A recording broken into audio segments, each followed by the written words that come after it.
Now, welcome to another news from Naboo with Thor's lightning takes, as always. All right, let's get to the news. Okay, so our first piece of news is kind of an interesting one. So, Potential spoiler alert, I suppose we should throw in there, right? I guess, potential. It's a rumor for Mando Season 3, so if you don't want anything ruined, potentially. Hey, I do the news here. Not the new. I'm just warning people. I don't like spoiling things. If you like spoilers, if you're fine with them, then that's one thing. But if you're not, I am the last person who wants to ruin something for you. Alright, so Mando Season 3 has some set photo reveal, possible sequel connections. Possible, again. We'll say possible. It's a rumor. So, while filming in California, some set photos were supposedly leaked, showing red stormtroopers with Mandalorian-style helmets. Those Mando Sith troopers, I'm going to call them, were with Praetorian guards. And there's some sort of cloning story within Mando Season 1 and 2. So the play here is that Grogu DNA makes Snoke, as well as some sort of weird, we saw that weird failed clone in Season 2 of Mando as well. I'm not sure how I feel about this leak. There's also 2 other images, but they seem to have nothing to do with it. I think it's like a starship corridor in a cockpit of a ship. It's a weird... my first question, and disregarding Mando leading into the sequels and all that debate, why would there be Praetorian guards at this point? 25 years before the sequel trilogy, and long before, I think, Snoke would come into being? Did the Emperor's royal guards become Praetorian guards shortly thereafter, somehow, for some reason? Is that what... I almost like I know this is weird, but I almost like the idea that the Praetorian guards were or are Mandalorian, like through selective breeding program or something, that they were just constantly bred to be more and more aggressive, more and more. I don't know. I kind of think that's an interesting idea, but I don't think that's what they're going for at all. No, that's not a terrible idea. Certainly we have cloning and dark science and all these things in Star Wars, right? So who knows? Maybe I don't know that we have any sort of backstory for the Praetorian Guards anywhere in like the visual dictionaries or anything. I don't recall.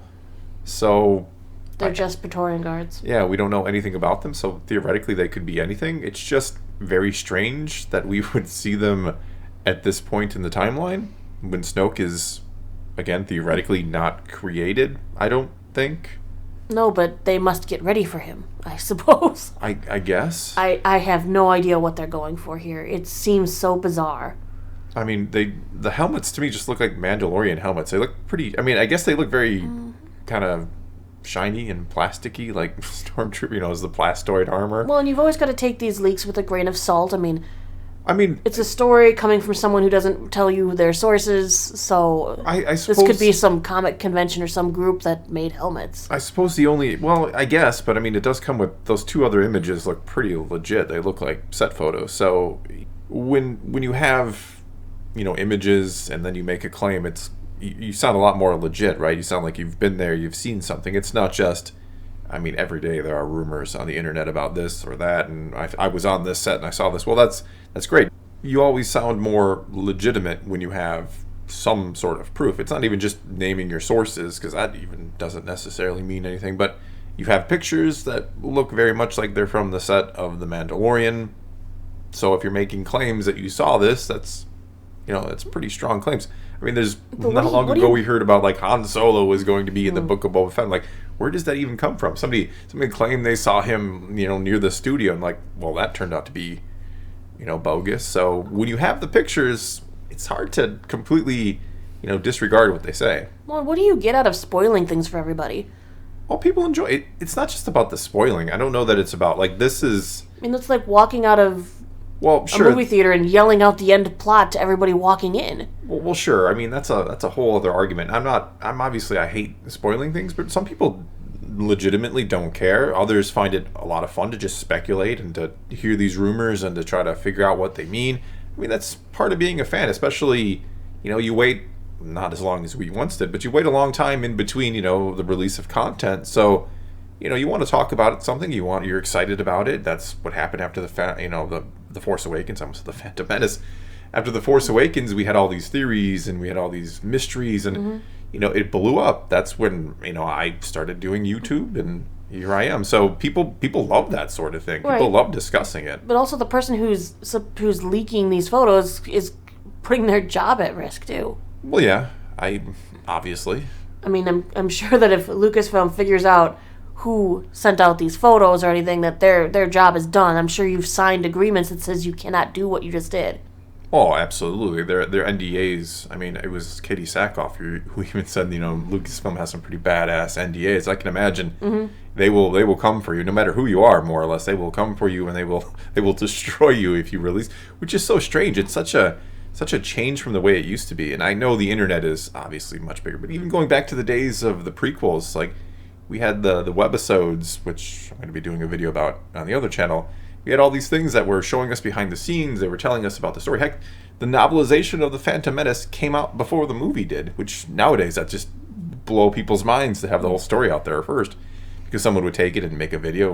But wasn't it disappointing for your Phantom Menace soundtrack when you found out Qui-Gon's noble end died before you saw the movie? Yeah, that was. I mean, I hate spoilers. I do them. too. I want to. I mean, I do and I don't, because I do like the discussion and I do like trying to piece together where the story is going. But I don't want to be flat out told this is how it's going to be. I like the mystery. I like the little hints and tidbits that we can discuss. That's fine. But someone just flat out telling you like, Darth Vader is Luke's father. Like, yeah, okay, that you ruined it. Yeah, there's a difference between the tiny little tidbits, but the closer you get to a project's actual release, that's when all of the rumors become a lot more solid, and that's where I stray away from things, because I didn't want to go into Spider-Man No Way Home knowing anything. No, Stuff like that. I want it to be a surprise. I want to have a full experience for a movie. And I feel like it's tainted if I go in there with preset expectations of what I'm going to see, Sure. which could fuel either disappointment or just the blandness of, yeah, I knew that was happening. Sure, and I think most people agree with you, but again, there are people who don't care about spoilers, and just because you do know the story doesn't necessarily mean it's going to ruin the movie. I mean, A Lord of the Rings is an example people use all the time. Like, I had read the books multiple times before seeing the films, and still an incredible experience. All right, well, with that being said, let's move on to our second news story today. The Galactic Star Cruiser may be a sinking ship as Disney continues to try to save their Titanic. Yes, that is what I titled it. That's not bad, okay. Thank you. So it seems the much talked about Ship of the Stars is suffering from the negative reviews as well as the overwhelming cost. There has been a surge in booking cancellations as fans reconsider how to spend their hard-earned money. Never fear, though. Disney continues their aggressive marketing campaign. They've got a new video on their official channel to highlight the more creative side of the experience, to showcase the hard work they put in creating the location, but more so creating those characters that inhabit it. One thing in the reviews for the new hotel that has been extremely positive, something positive that has come out of these reviews, is the work the character actors have put in. There's been no complaints regarding the cast members. Everyone seems to be doing a fantastic job fulfilling the role-playing experience, but does that sum up to $5,000 to $10,000 worth? Well, I've had some pretty fun role-playing experiences around my kitchen table with my friends, so...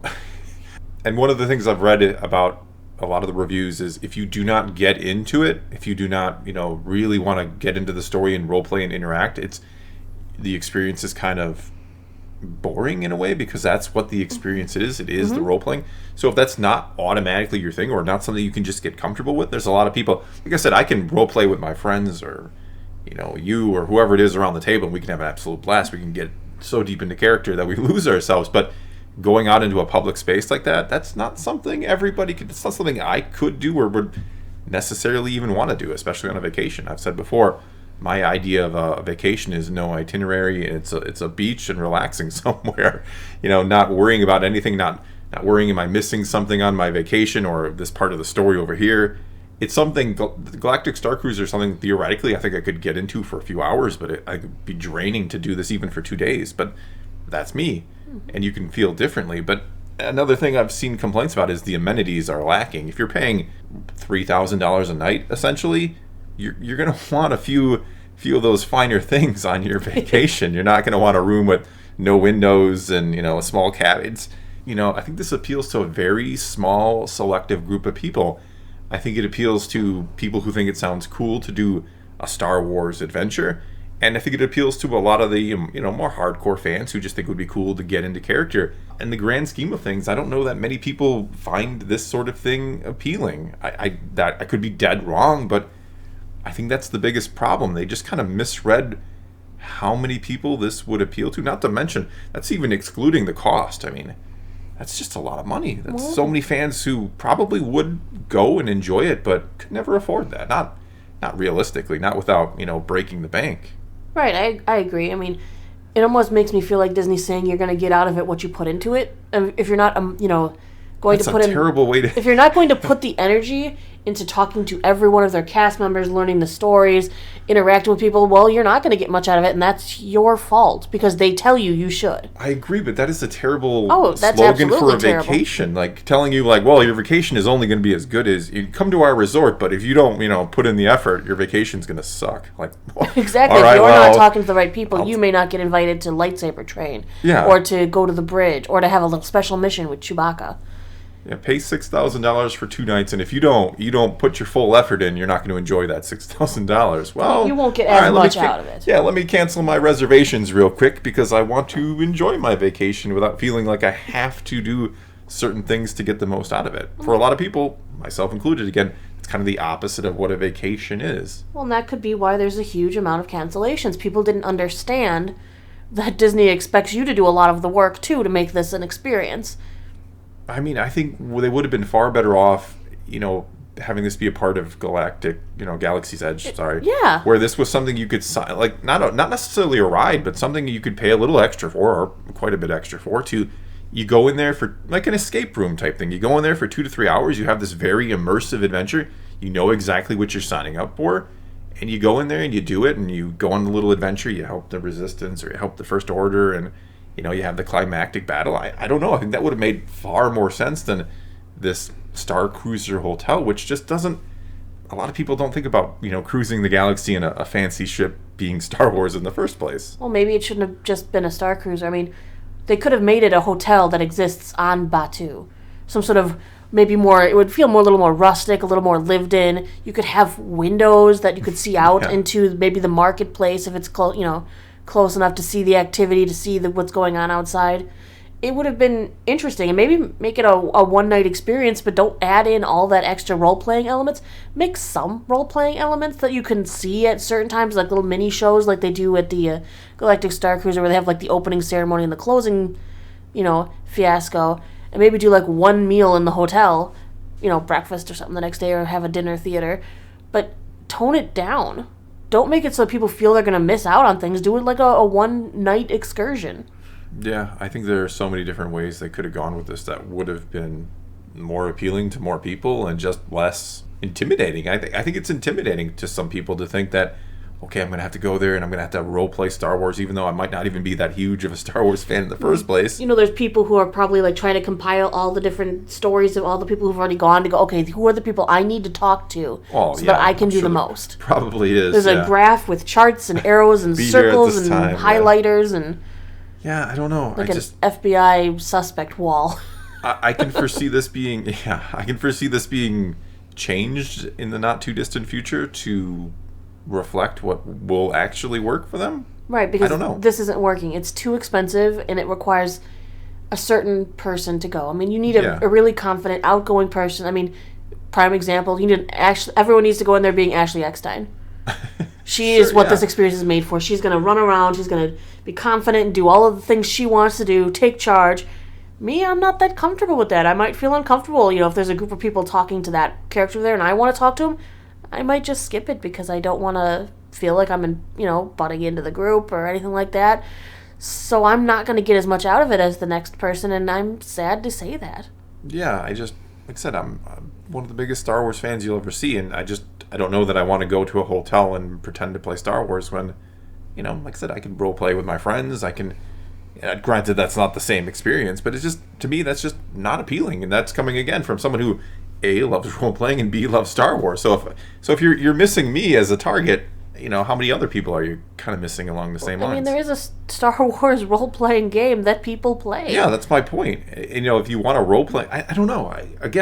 I just feel like this is just completely missing the mark of what people A, want for a vacation, and B, people want out of Star Wars, and C, it's super expensive.